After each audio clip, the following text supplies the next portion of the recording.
What is going on, Spectral family? Merry Christmas to all of you. Today was a big day for HBO Max since the very first movie on their long list of simultaneous theater and streaming service movies finally came out. This movie was none other than Wonder Woman 1984. Now, before we start, as you probably have seen by the title, I have what is known as heavy Marvel bias when it comes to superhero movies. But don't worry, I'll try my best to keep my impartial reviewer hat on throughout this movie. Also, spoiler warning. And since I gave you a spoiler warning, unlike those other YouTube assholes who just throw spoilers right at you without a warning, maybe you should subscribe. So first off, let's start with the positives, because there are a lot of positives. The biggest standouts in the movie were Gal Gadot as Wonder Woman, Pedro Pascal as Maxwell Lord, and Chris Pine as Steve Trevor. These guys did their jobs very well, and on top of that, they were written amazingly. One thing I liked about Wonder Woman a lot was that she wasn't this all-powerful, all-knowing hero, which has always been my biggest complaint with Superman. She shows growth through loss and actually takes damage. There's a couple of fight scenes where she actually gets shot and is visibly slowed down by it. Also at the end, she has to give up her loved one to save the world. Another thing I liked was this sort of reverse dynamic between Wonder Woman and Steve Trevor from the last movie.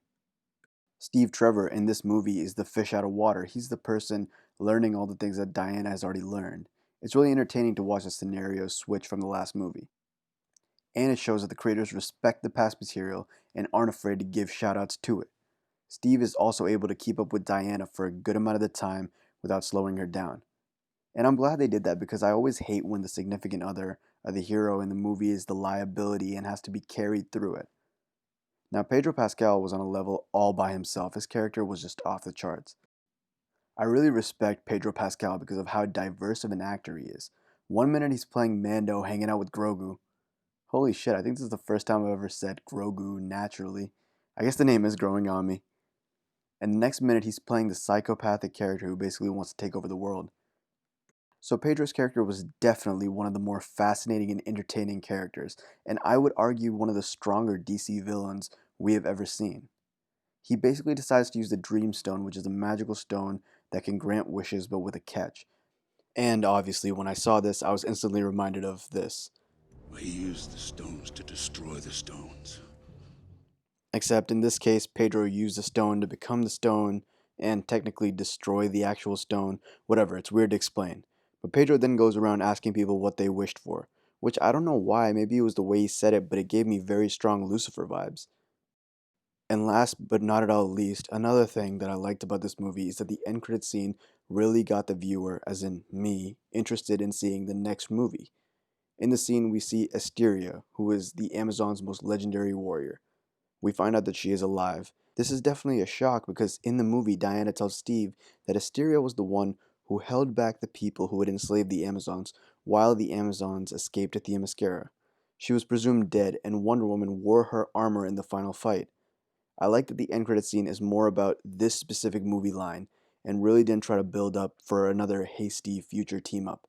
I think it's high time they started developing the characters that are really going to lead the franchise, like Wonder Woman, Aquaman, and Shazam. Now for the things that I really didn't like too much. First of all, the whole character of Cheetah I feel was unnecessary. She really didn't make sense in the movie and was definitely forced. I'm told that Cheetah is an iconic villain for Wonder Woman, so I wish they gave her more. This does remind me a lot of Mandarin in Iron Man 3, which I believe they're retconning now in the upcoming Shang-Chi movie. And who knows, maybe they do that here too, but I'm just saying if this is an iconic villain, she deserves more.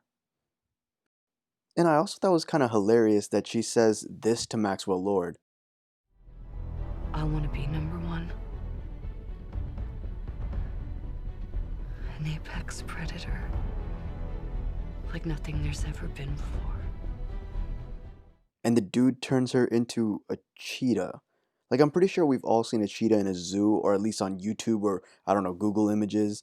And also, to make things worse, I checked on Google, and it looks like cheetahs aren't really the apex predators of anywhere. So, Cheetah was literally just there for the final fight, which is also extremely dark. And this is an old film trick. You can't see it, so you can't make fun of it. This makes me think that the CGI or the makeup wasn't the best for Cheetah. But Cheetah aside, this was a very solid movie. Not a single painkiller required and definitely worth your time. And as always, we want to know what you think. We read and respond to all our comments, so let us know what you thought about this movie.